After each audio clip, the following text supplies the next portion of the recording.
We're going to show you a real working model, a simulator here at the Texas Oil and Gas Alliance Show of 2015.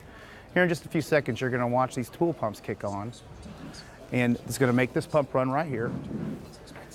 What's going to happen at this point, we're going to rise the water, simulating an environment where salt water or crude oil is going to happen and overflow. So it's going to move pretty quickly. And as these chain of events unfold, you can look over here at this screen. We have a screen that's going to show the fluid levels rising and moving up.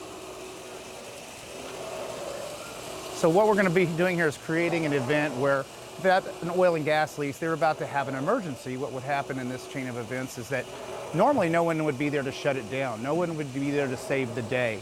So now with what we have today, whether they're there or not, they're going to get a text alert, they're going to get notification, but let's just say they couldn't make it.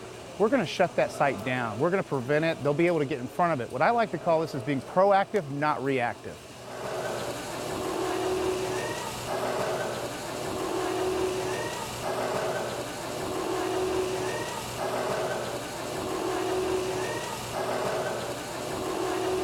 So once we get to the very top, what's going to happen at that chain of events is, in our simulator here, what we like to do is show everybody what's going to happen in those chain of events, that it does work, in fact, in real time.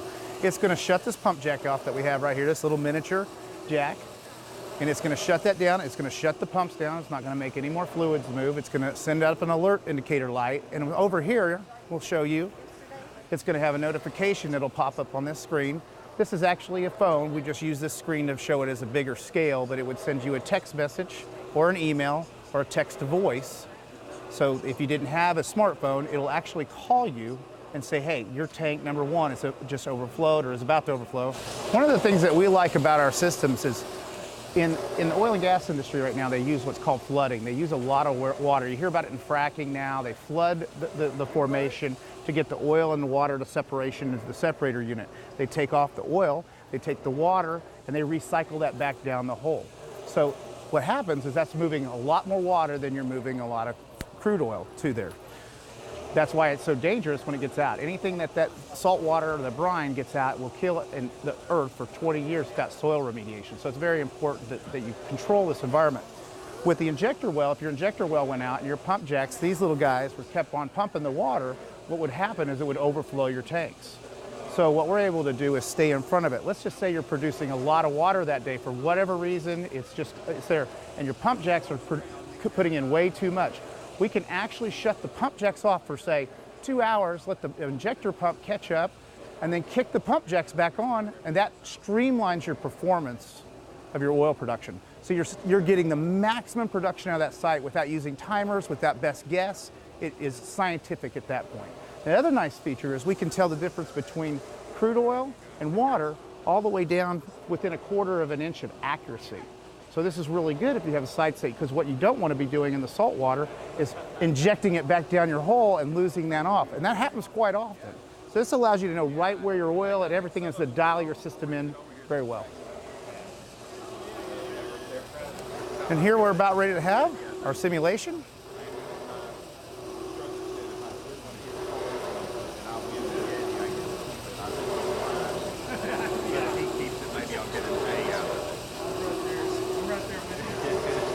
Thank you. Yes, thank you.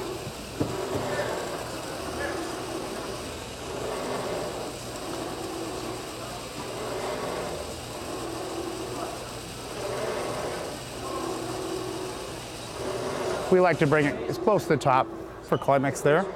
Now we'll walk you over here and show you this screen.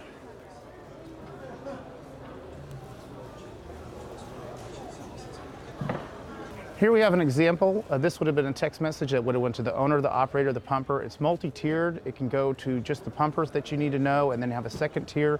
Should it be an owner operator, we want to know if it's not been taken, the alarm hasn't been cleared or taken back online.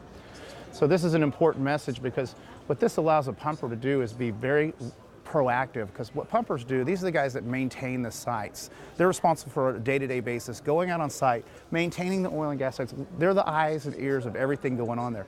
Well, they don't know until they get there what they have to deal with.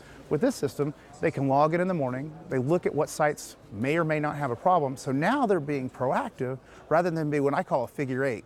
You know, going through the sites, through the daily motions of what they do. But what if they got into a site and it had a problem, and another one had a problem, but he's responsible for that problem? This allows them to be very reactive to what they're responsible for and controlling it.